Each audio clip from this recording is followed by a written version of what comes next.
Which of the following artificial sweetener has a highest sweetness value in comparison to cane sugar. Cane sugar यानी fructose में आ जाता है, ठीक है। अच्छा, तो इसका आंसर फिलहाल मैं बता देता हूं, एलिटेम इसका आंसर है। क्या है? एलिटेम। एलिटेम जो होता है वो एस्पर्टिक एसिड प्लस एलेनिन से बन के आता है। किससे बन के आता है? एस्पर्टिक एसिड और एलेनाइन से बन के आता है, ठीक। दोनों ही हमारे पास क्या है? एमिनो एसिड हैं। दोनों ही हमारे पास क्या है बच्चों? एमिनो एसिड्स हैं। अच्छा, अब यहाँ पे स्वीटनेस जो डिपेंड करती है, देखो स्वीटनेस कैसे डिपेंड करेगी, ये कैसे फाइंड किया होगा? तो भाई किसी ना किसी ने जब टेस्ट करवाया होगा, जब लैब में टेस्ट हुए होंगे, तो जब उसका एक छोटा सा ही, टाइनी सा ही उसका एक पार्टिकल का जब बाइट रखा होगा, तो उनको स्वीटनेस का टेस्ट बहुत ज्यादा मिला होगा उनके टंग रिसेप्टर्स में, इसीलिए वहां से ही हमें टेस्ट के फॉर्म में पता चला। और कुछ लैब टेस्ट भी हुए थे। तो sweetness depend on how well a sweetener bind to the sweet taste receptor on your tongue. Simple सी बात है। Alitame has a special structure with both aspartic acid and alanine. अभी बताता हूं क्या होता है। It bind very strong and efficiently to taste receptors even in tiny amount.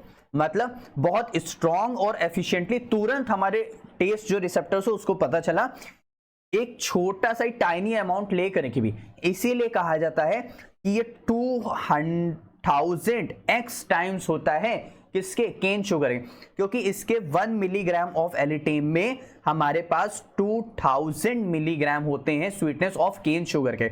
इसका मतलब 1 ग्राम में ये प्रेजेंट होता है 2 ग्राम।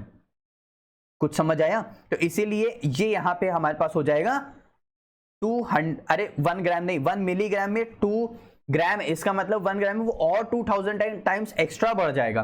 फिर 2000 इंटू एक्स टाइम्स क्या होता है? स्वीटनर होता है। किससे? केन शुगर से। कौन होता है? एलिटेम। तो यहां से ही किससे मिलके बना होता है? एस्पर्टिक एसिड और एलेनाइन से। इसीलिए इसका स्पेशल स्ट्रक्चर्स होता है और इसका स्ट्रक्चर बहुत टफ भी होता है। यहाँ पे हमारे पास सल्फर भी आता है, नाइट्रोजन भी आता है, तो काफी कुछ है। तो sweetness depend on how well a structure bind to taste receptors. तो यहां से हमारा आंसर क्या हो जाता है बच्चों? ऑप्शन नंबर 3 एलिटेम क्या हो जाएगा? करेक्ट हो जाएगा।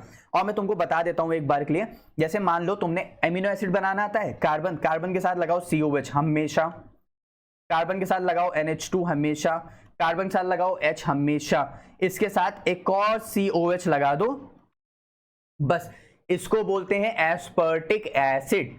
मतलब दोनों साइड उसके क्या होंगे? COOH होंगे। अब आओ तुमको बता देते हैं एलेनाइन कैसे बनता है। कार्बन लगाओ हमेशा अरे यहां से इसको हटाओ और यहां से COOH लगाओ हमेशा, यहां से NH2 लगाओ हमेशा, यहां से H लगाओ हमेशा। अब यहाँ पे हमेशा हमेशा चेंज जो आएगा वो यहीं पर आएगा। कैसे? यहां पे देखते हैं, बस यहां पे आ जाएगा हमारे पास CH3। इसको बोलते हैं एलेनाइन और इसको बोलेंगे एस्पर्टिक एसिड। क्लियर?